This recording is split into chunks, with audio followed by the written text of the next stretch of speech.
Okay, let's talk just a little bit about tax credits. Um, and also be sure and look at the pages in this chapter that we're going to cover. So here's what we're going to talk about briefly in this lecture. Credits versus deductions, non-refundable versus refundable, and then non-refundable credits, refundable credits, and payments made prior to filing. So again, this lecture is not meant to replace the readings, so be sure and replace the readings. I'm just going to talk about some things that I think will be helpful in helping to understand the readings, although I think it's pretty self-explanatory. So first of all, let's review credits versus deductions. And again, ground your thinking and your learning in where we are in the tax formula. So first of all, what are credits? Credits are dollar for dollar reduction in the tax due or increase in the tax refund. So for example, tax due before credit's $5,000, you have a $1,000 credit, so now the tax due is only $4,000. So the reduction in the tax due is $1,000 regardless of the tax bracket. This makes a big difference between taxes and deductions is the credits are irrespective of the tax bracket you're in. On the other hand, deductions reduce taxable income.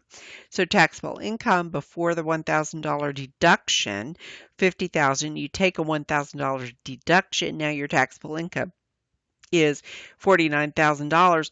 So a reduction in the tax due resulting from this deduction is going to be only $370 because you've reduced taxable income by 1,000.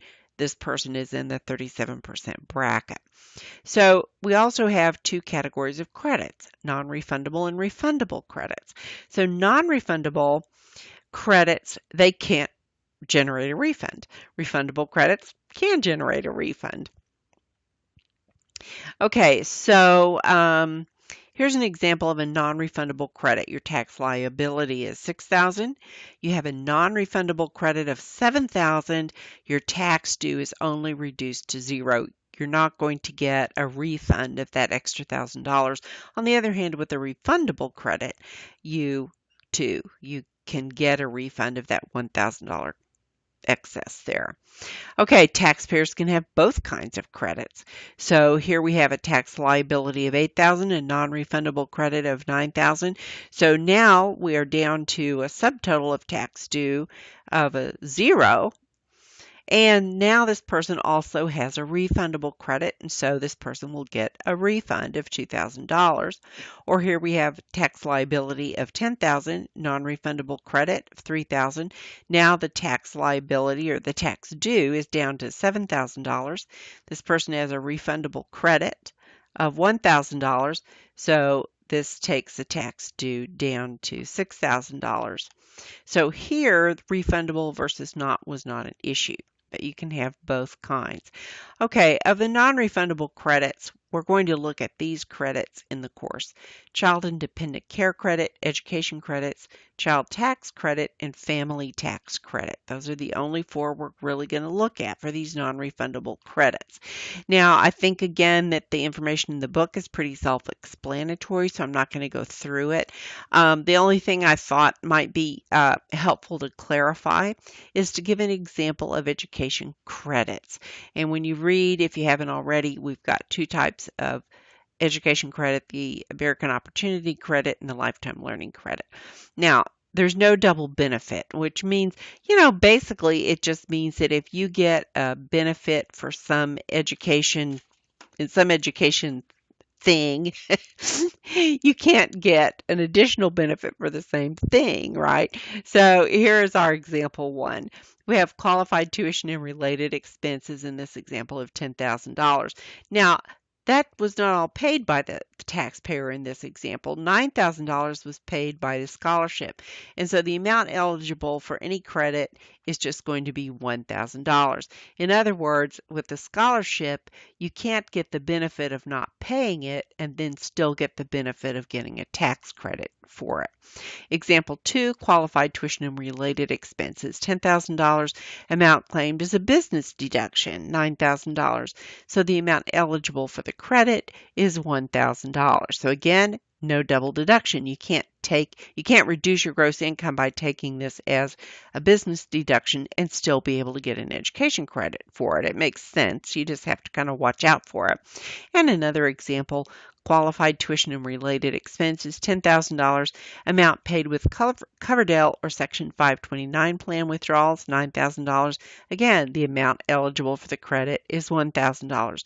You can't get this tax-free growth, and the growth is tax-free and then tax deferred, and then the whole withdrawal and the growth is tax-free, remember, if you take it out and use it for qualified education expenses. So you can't get that tax education benefit and still use that $9,000 as being part of the fund you use to calculate the credit. So no double benefit. So the assignment this week is going to be for you to come up with tax planning principles for education after you've studied the credits.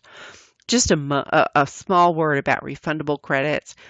There is a small refundable portion of the American Opportunity Credit, and also the payments made prior to filing are refundable credits. And we've talked about those. Withholding from employee paychecks, estimated payments, those are the two biggest ways people pay in for their tax liability during the year as they go.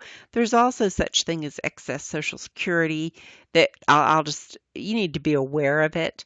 Again, this is a W-2 form. Federal income tax is withheld from the W-2 form, and some 1099 forms. Okay.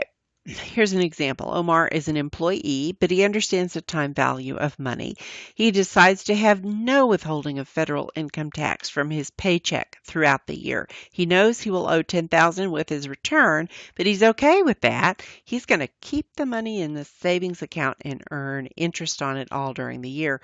Well, that is not okay. If you recall, taxpayers are required to pay income tax throughout the year. So he is going to incur interest and penalty for underpayment. So go ahead and review the difference. What is the underpayment penalty versus the failure to pay or the failure to file penalty? Those are the three we've talked about. Here's just for your learning convenience, what the estimated tax vouchers look like. You would send these in quarterly if you're not going to have enough withheld. Okay, let's talk about excess Social Security. Okay, 2016 and 2015, the Social Security base limit is $118,500. I'm just not going to update the number, but you know that it's different for the current years. So Jorah earned $20,000 from his employer, Daenerys. So he also earned $130,000 from his other employer, Amazon. Okay.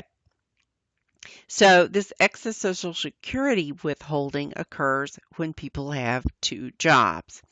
So Daenerys withheld $1,240, which was $20,000 times the 6.2% Social Security percentage. From his paychecks as she was supposed to.